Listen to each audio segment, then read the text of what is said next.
ഇന്ന് നമ്മൾ ചെയ്യാൻ പോകുന്ന വീഡിയോ ഹണ്ടറാണ് കേട്ടോ, റോയൽ എൻഫീൽഡിൻ്റെ ഹണ്ടറാണ്. പിന്നെ ഇതിന് മെറ്റിയോറിൻ്റെ വീഡിയോ ഒക്കെ ചെയ്തിട്ടുണ്ട്. അപ്പോൾ എന്നിരുന്നാലും ഹണ്ടറിൻ്റെ റിവ്യൂ ചെയ്തില്ല. ഏറ്റവും കൂടുതൽ മാർക്കറ്റിൽ ഇപ്പം പിന്നെ എനിക്ക് തോന്നുന്നു ഏറ്റവും കൂടുതൽ സെയിലിലെ വണ്ടി ഹണ്ടറാണെന്ന് തോന്നുന്നു. യുവാക്കൾ ഏറ്റവും കൂടുതൽ യൂസ് ചെയ്യുന്ന വണ്ടി ഹണ്ടറാണെന്ന് തോന്നുന്നു. ഏറ്റവും കൂടുതൽ റോഡിൽ കാണുന്ന വണ്ടി റോയൽ എൻഫീൽഡ് ഹണ്ടറാണെന്നാണ് എനിക്ക് തോന്നുന്നത്. അപ്പോൾ ഇപ്പം ഇതിൻ്റെ സ്ലിപ്പർ ക്ലച്ചൊക്കെ ആയിട്ട് റോയൽ എൻഫീൽഡ് ഹണ്ടർ പുതിയ വേരിയൻ്റ് ഇറക്കിയിട്ടുണ്ട്. സ്ലിപ്പർ ക്ലച്ച് എന്താ അതിൻ്റെ അഡ്വാൻറ്റേജ് എന്നുള്ള അടുത്ത വീഡിയോയിൽ ഞാൻ പറഞ്ഞുതരാം. അപ്പോൾ സ്ലിപ്പർ ക്ലച്ച് ചെയ്യണം എന്നുള്ളവർക്ക് ഒരു 6 രൂപേൻ്റെ സംതിങ് മുടക്കി കഴിഞ്ഞാൽ നമുക്ക് ഏത് വണ്ടി സ്ലിപ്പർ ക്ലച്ച് ആക്കാവുന്നതാണ് കേട്ടോ. അത് ഹൈ സ്പീഡിൽ ഗിയർ ഡൗൺ ചെയ്യുമ്പോൾ ഉണ്ടാകുന്ന ഒരു അഡ്വാൻറ്റേജാണ് സ്ലിപ്പർ ക്ലച്ച് കൊണ്ട് ഉദ്ദേശിക്കുന്നത്. വീല് ലോക്കാവാതെ ഗിയർ ഡൗൺ ചെയ്യാൻ പറ്റും എന്നുള്ളതാണ് സ്ലിപ്പർ ക്ലച്ചിൻ്റെ പ്രത്യേകത. അതിനെക്കുറിച്ച് വിശദമായിട്ട് വേറെ വീഡിയോ ചെയ്യാം. നമ്മൾ ഹണ്ടറിനെ കുറിച്ച് പറയുകയാണെന്നുണ്ടെങ്കിൽ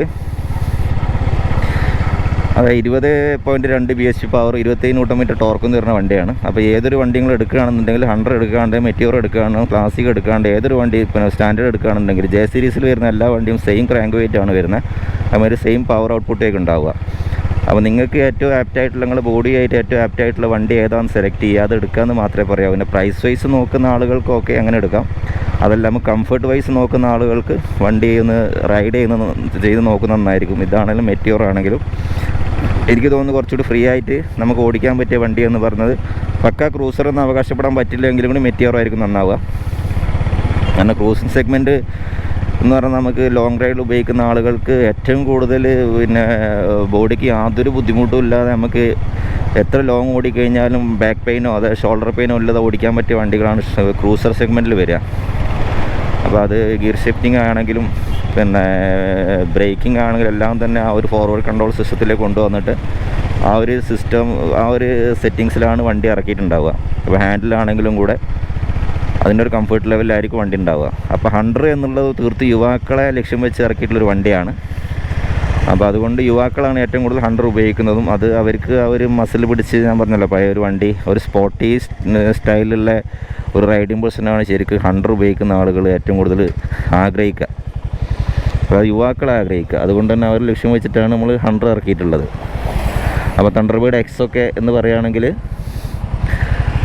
തണ്ടർബേർഡ് എക്സും തണ്ടർബേർഡ് ഒരു സ്പോർട്സ് സ്റ്റൈലിലേക്ക് കൊണ്ടുവന്നിട്ടുള്ളത് ഹണ്ടർ, പിന്നെ തണ്ടർബേർഡ് എക്സിലേക്ക് കൊണ്ടുവന്നിട്ടുള്ളതും ആ യുവാക്കളെ പിന്നെ ലക്ഷ്യം വെച്ചാണെങ്കിലും അതേമാതിരി ഹണ്ടർ ഇറക്കിയിട്ടുള്ളതും അത് തന്നെയാണ്.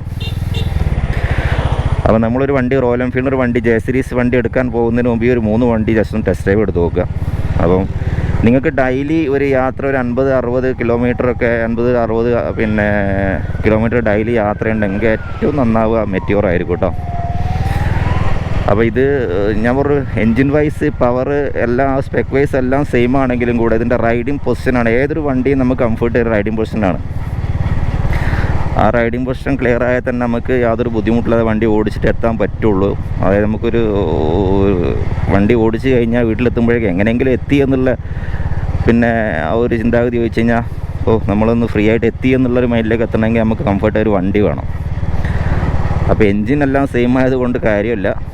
അപ്പോൾ അതുകൊണ്ട് നമുക്ക് കംഫർട്ടായിട്ട് റൈഡ് ചെയ്യാൻ പറ്റിയ വണ്ടി എനിക്ക് തോന്നുന്നു മെറ്റിയോർ ആയിരിക്കും നന്നാവുക. അതേമാതിരി ക്ലാസിക്കും സ്റ്റാൻഡേർഡൊക്കെ കുഴപ്പമില്ലാത്ത വണ്ടി തന്നെയാണ്. ഹണ്ടർ തീർത്തും യുവാക്കളെ ലക്ഷ്യം വെച്ചിട്ട് ഒന്ന് ചെത്തി നടക്കുക, ചുരുക്കി പറഞ്ഞാൽ ചെത്തി നടക്കാനുള്ള ഒരു വണ്ടിയാണ് ഹണ്ടർ. അപ്പോൾ അവർക്ക് ഒരു ഹാൻഡ്ലിങ്ങും പിന്നെ ബാക്കിയുള്ള കാര്യങ്ങളൊന്നും വലിയ ഒരു ശ്രദ്ധയൊന്നും ഉണ്ടാവില്ല. അത് ഒരു മസിൽ പിടിച്ച് ഒരു സ്പോർട്ടി റൈഡിങ് പൊസിഷനായിരിക്കും അവർ കൂടുതൽ ആഗ്രഹിക്കുക. അപ്പോൾ റിലാക്സ് കംഫർട്ട് വൈസ് ഒന്നും അവർക്ക് ആഗ്രഹിക്കില്ല. അപ്പോൾ കംഫർട്ട് വൈസ് ആഗ്രഹിക്കുന്നവർ ഗോ ടു മെറ്റിയോർ എന്നേ ഞാൻ പറയുള്ളൂ. അതല്ല അതിന് സൂപ്പർ ആയിട്ട് പവർ ആഗ്രഹിക്കുന്നത് സൂപ്പർ മെറ്റിയോർ സെലക്ട് ചെയ്യാവുന്നതാണ്. പ്രൈസുമായിട്ട് വലിയൊരു അന്തരം ഉണ്ടെങ്കിലും കൂടെ ഞാനൊരു കംഫർട്ടാണ് പറയുന്നത്. പിന്നെ റോയൽ എൻഫീൽഡ് നമ്മൾ കൂടുതലായിട്ടും പറയുന്നില്ല ലോ ആൻഡ് ടോർക്ക് ശരിക്കും പിന്നെ ഈ ഒരു ഹണ്ടറിൽ നമുക്ക് കിട്ടുന്നുണ്ട്. ഒരു ടോപ്പ് ഗിയറിൽ കാണുന്നുണ്ടാവും. ടോപ്പ് ഗിയറിൽ 40 സ്പീഡിലൊക്കെ വണ്ടി സുഖമായിട്ട് പോകുന്നുണ്ട്. 40ൻ്റെ ചോടെ തന്നെ പോകും. ഒരു ഗ്രാജുവലി ആക്സിലറേഷൻ കൊടുക്കുകയാണെന്നെങ്കിൽ ലോ സ്പീഡിലും പോകാൻ പറ്റുന്നുണ്ട്. പിന്നെ എക്സോസ് നോട്ട് വെച്ച് നോക്കണം. എക്സോസ് നോട്ട് ബുള്ളറ്റിൻ്റെതായ ഒരു ഓർമ്മപ്പെടുത്തലിൻ്റെ ഒരു സൗണ്ട് റോയൽ എൻഫീൽഡ് ജെ സീരീസിനുണ്ട് എന്നുള്ളതാണ് വാസ്തവം. പക്ഷേ എങ്കിലും ഒരു ഹെവി ക്രാങ്ക് പഴയ വണ്ടികളുടെ ഹെവി ക്രാങ്കിൻ്റെ ഒരു ബാസി നോയ്സ് ഒന്നും ഒരിക്കലും ജെ സീരീസ് ഒരു വണ്ടികൾ നിങ്ങൾ പ്രതീക്ഷിക്കരുത്. ബുള്ളറ്റ് ആണ് എന്നുള്ള ഒരു ഐഡൻറ്റിറ്റിക്ക് വേണ്ടിയുള്ള സൗണ്ട് ഇതിലുണ്ട്. അത് ഓക്കെയാണ്. ആ സൗണ്ട് ഇതിൽ കിട്ടുന്നുണ്ട്. അത് നമുക്ക് BS6 യൂസ് ഈ വണ്ടിയിൽ തീർത്തും നഷ്ടപ്പെട്ടൊരു സംഗതിയായിരുന്നു. അത് ശരിക്ക് ഇതിൽ ഈ ഒരു വണ്ടിയിലേക്ക് ശരിക്ക് തിരിച്ച് കിട്ടിയിട്ടുണ്ടെന്നുള്ളതാണ് വാസ്തവം. ചെറിയ രീതിയിലെങ്കിലും ആ ഒരു എക്സോസ്റ്റ് നോട്ട് നമുക്ക് വണ്ടി ഓടിക്കുന്ന ആൾക്ക് ഒരു ഫീല് കിട്ടുന്നുണ്ട് 100 ഓടിക്കുമ്പം ഒരു ബുള്ളറ്റാണ് എന്നുള്ളത്. പുതിയ തലമുറക്കൊന്നും ശരിക്കും ബുള്ളറ്റിൻ്റെ പഞ്ച് എന്താണെന്നുള്ള അറിയില്ല എന്നുള്ളതാണ്. അവർക്ക് ഇത് ഓക്കെയാണ് റോയൽ എൻഫീൽഡ്. ബട്ട് പഴയ ഒരു വണ്ടികളൊക്കെ ബുള്ളറ്റൊക്കെ ഓടിച്ച് പരിചയമുള്ള ആൾക്ക് ഒരിക്കലും നമുക്ക് ഈ ഒരു വണ്ടി ജസ്റ്റ് ലൈക്ക് എ ബൈക്ക്, ഒരു ജപ്പാനീസ് ബൈക്കുമായിട്ട് മാത്രമേ നമുക്ക് ഇത് അവർക്ക് തോന്നുള്ളൂ. അതാണ് വാസ്തവം. അപ്പോൾ ഹണ്ടറിനെ കുറിച്ച് എൻ്റെ ഒരു അഭിപ്രായത്തിൽ ഞാനിപ്പോൾ ഓടിച്ച് എൻ്റെ ഒരു കംഫർട്ട് വൈസ് നോക്കുകയാണെങ്കിൽ എനിക്ക് പിന്നെ ഞാൻ പറഞ്ഞല്ലോ ജസ്റ്റ് ഒരു അങ്ങാടി പോകാൻ പറ്റിയൊരു വണ്ടിയെന്ന് മാത്രമേ ഹണ്ടറിനെ കുറിച്ച് എനിക്ക് പറയാനുള്ളൂ കേട്ടോ. ചെറിയൊരു റൗട്ട് ഒരു 4-5 കിലോമീറ്ററൊക്കെ ജസ്റ്റ് ഒന്ന് പോയിട്ട് വീട്ടിലേക്ക് എത്താൻ പറ്റിയൊരു ബുള്ളറ്റ്, റോയൽ എൻഫീൽഡിൻ്റെ പേരിലുള്ള ഒരു ബൈക്ക്, അത്ര മാത്രമേ എനിക്ക് പറയാനുള്ളൂ. പിന്നെ ഇപ്പോൾ ഈ എഞ്ചിൻ നമുക്ക് അവൈലബിൾ ആയിട്ടുള്ളൂ എന്നുള്ളത് കൊണ്ട് ഈ ഒരു എഞ്ചിനിൽ വെച്ച് റീഫൈൻഡാണ്, പക്കാ റീഫൈൻഡാണ്, നല്ല സ്മൂത്താണ് വണ്ടി. അതുപോലെ ബാക്കിയുള്ള ഏതൊരു ബ്രാൻഡുമായിട്ട് കമ്പയർ ചെയ്യുമ്പോൾ നോക്കിയാൽ നല്ല സ്മൂത്തുമാണ്, നല്ല റൈഡിങ് കംഫർട്ട് ഉണ്ട്. അതൊക്കെ റൈഡിങ് കംഫർട്ട് എന്നല്ല, ഓടിക്കാനുള്ള സുഖമുണ്ട്, വൈബ്രേഷൻ തീരെ കുറവ് എന്ന് തന്നെ പറയാം. അപ്പോൾ നിങ്ങൾ കംഫർട്ട് വൈസ് നോക്കുന്ന ആളുകൾക്ക് ബൈക്കിലുള്ള വേറെ വണ്ടി ചൂസ് ചെയ്യുക നന്നാവുക. അതുകൊണ്ട് എനിക്ക് റോയൽ എൻഫീൽഡ് തന്നെ വേറെ വണ്ടികൾ കേട്ടോ, ഞാൻ പറയുന്നത് മെറ്റിയോർ ചൂസ് ചെയ്യുക നന്നാവുക. അതല്ല എങ്കിൽ ഒരിക്കലും ഒരു ഏജ്ഡ് ആയിട്ടുള്ള കുറച്ചൊരു മെച്ചുറൽ ആയിട്ടുള്ളവർക്ക് പിന്നെ യോജിച്ചൊരു വണ്ടിയല്ല ഹണ്ടർ.